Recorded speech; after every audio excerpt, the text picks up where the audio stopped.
오늘은 제가 여러분께 마법의 한 문장을 알려드리려고 합니다. 이 문장 하나를 꼭 기억하신다면 앞으로의 여러분의 인생이 조금은 가벼워지실 수 있을 거라고 자신할 수 있습니다. 여러분은 지금 어떠한 문제들을 가슴속에 담아두고 계신가요? 사람들 사이에서 벌어진 오해, 풀리지 않는 일들, 그리고 열심히 살아가는 것 같지만 항상 제자리인 것만 같은 나. 무엇보다 시원하게 마음 털어놓을 곳도 없이 그저 괜찮은 척 하루하루를 보내고 계시진 않으신가요? 저는 사실 그러고 있습니다. 정말 하루에도 크고 작은 일들이 제 삶에 많이 벌어지고 있는데요. 어른이 되고 나니 이제는 나의 문제들을 누군가와 나누는 것이 어느 순간 약점이 되는 순간들이 있더라고요. 그러면서 점점 문제 상황에 직면했을 때 그것을 혼자서 어떻게 해결할 수 있을 것인가를 고민하던 시간이 깊었습니다. 그러다 어느 순간 제 마음속에 유레카처럼 떠오른 한 가지 문장이 있었는데요. 바로 모든 문제는 해결되거나 소멸된다 였습니다. 절대 끝나지 않을 것만 같던 문제들이 시간이 지나 언제 그랬냐는 듯 더 이상 떠오르지도 않았던 사건들 모두 하나쯤은 있지 않으신가요? 저는 제가 워낙 돈 때문에 고생한 이야기들은 많이 했으니까 제 인생에서 또 하나 커다란 사건을 꼽자면 20대 중반이었던 것 같습니다. 당시 저는 사귀던 남자친구와 종교 문제로 결혼을 앞두고 결혼을 한 해 만에 하는 그 이제 갈림길에 서게 됐던 거죠. 저희 부모님은 너무나 독실한 크리스천이었고 남자친구의 부모님은 무교시지만 불교에 가까운 무교의 생활을 이제 하고 계셨습니다. 그렇다 보니 양가 부모님들 모두 서로의 이성 친구를 탐탁치 않게 생각하셨습니다. 그래서 저희가 실질적으로 로미오와 줄리엣처럼 우리는 서로 사랑하지만 결혼을 할 수 없어 라고 하면서 이제 헤어짐의 시간을 갖기도 했습니다. 그러면서 또 저는 혼자 울고 불고 또 막 난리를 치던 그런 시간들이 있었거든요. 그때 당시로 돌아가 보면 저는 뭔가 하늘이 무너지는 것과 같은 느낌을 받았던 것 같습니다. 그리고 이 문제가 우리가 해결할 수 있는 문제가 아니라 양가 어른들이 같이 이렇게 포함되어 있는 문제다 보니까 먼저 이 문제는 끝끝내 해결되지 않을 것만 같던 생각이 들기도 하더라고요. 그러나 그 시간을 지나고 저희는 결혼을 했고요. 그런 종교 문제에 있어서도 어느 정도의 타협점과 해결점을 찾을 수 있었고요. 그리고 저희 시아버지는 지금 며느리가 나온 새롭게 하소서라고 하는 기독교 채널에서 나왔던 저희 프로그램을 다른 가족분들에게 소개하실 만큼 행복한 가정의 생활들을 잘 보내고 있습니다. 그때 당시에는 그 문제가 제 인생에서 영원히 해결되지 않을 것만 같은 일들로 여겨졌는데요. 지나고 보니 그 모든 시간들이 정말 즐거운 추억처럼 여겨질 만큼 지금은 까마득한 일로 느껴지곤 합니다.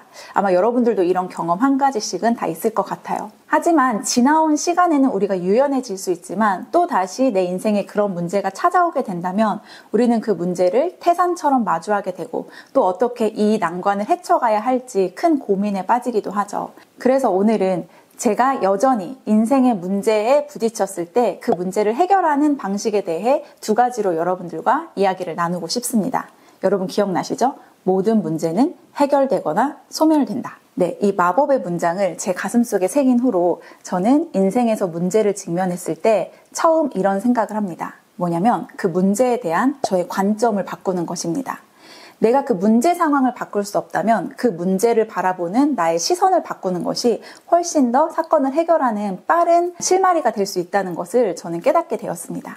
어떤 문제에 직면하게 되면 사람들은 자연스럽게 스트레스 지수가 마구마구 올라가게 됩니다. 그런데 이때 이 스트레스를 도전의 신호로 인식한 사람은 회복력이 훨씬 빠르다는 연구 결과가 있는데요. 저는 다들 아시다시피 종교가 있습니다. 크리스천인데요. 제가 가난하고 되는 일이 하나도 없고 그리고 만나는 사람들과의 관계도 막 제 맘대로 이렇게 되지 않을 때 나를 이렇게 만든 신이 원망스러운 시간들이 있더라고요. 하나님 저한테 왜 이런 상황을 주시나요? 왜를 묻는 시간들이 정말 많았습니다. 그런데 어느 순간 제 생각을 이렇게 바꿨더니 숨통이 트이기 시작하더라고요.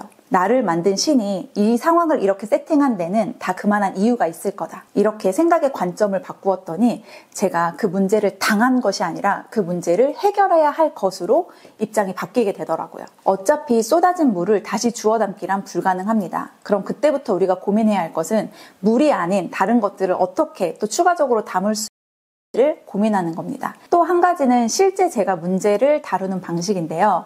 사실은 어제도 저는 이 일을 바로 실행했습니다. 주말 동안에 조금 심란한 일이 있어서 제가 마음이 많이 좀 어지러웠거든요. 그래서 저는 어제 아침에 루이를 이제 등원시키자마자 작은 수첩 하나를 들고 바로 카페로 갔습니다. 저는 문제 상황이 생기면 기록을 시작합니다. 먼저 첫 번째로는 지금 당면한 문제가 무엇인지를 자세히 적기 시작합니다. 그리고 두 번째에는 그 문제를 내가 해결할 수 있는 것과 내가 해결할 수 없는 것으로 나눕니다. 왜냐하면 제가 문제는 해결되거나 소멸된다고 말씀드렸잖아요. 해결할 수 있는 부분은 내가 할 수 있는 부분이고요. 소멸되는 부분은 사실은 내가 무언가를 하지 않아도 시간이 지나면 자동적으로 해결이 되는 부분입니다. 때문에 그 문제 상황에 직면해서 내가 지금 당장 할 수 있는 것과 할 수 없는 것을 구분하는 것이 사실은 가장 중요한 전략입니다. 그런 다음 내가 할 수 있는 것들을 쭉 나열하고 그것에 대한 우선순위를 잡는 것입니다. 그리고 그 우선순위에서 가장 작은 한 가지부터 시작하는 거예요. 그것이 누군가에게 메시지를 보내는 일이 될 수도 있고, 아니면 글을 쓰는 일이 될 수도 있고, 아니면 내 생각을 더 구체적으로 정리하는 일이 될 수도 있고, 당장에 무언가 돌을 던지는 행동이 될 수도 있습니다. 미국의 심리학자인 제임스 페네베이커는 감정 글쓰기라는 실험을 통해서 이런 연구 결과를 발표했어요. 하루에 15분씩 3일간 자신의 감정을 글로 쓴 사람들은 면역력과 스트레스 회복력이 눈에 띄게 높아졌다고 합니다. 글을 쓰는 것에는 치유의 효과가 분명히 있습니다. 그 말은 문제를 밖으로 꺼내놓는 것만으로도 그 문제를 해결할 수 있는 힘이 생긴다는 말이기도 합니다. 여러분은 문제가 생겼을 때 그것과 직면할 용기를 가지고 계신가요? 아니면 머릿속에서 계속 그 감정의 풍선이 부풀도록 내비두어서 나를 괴롭게 하는 선택을 하고 계신가요?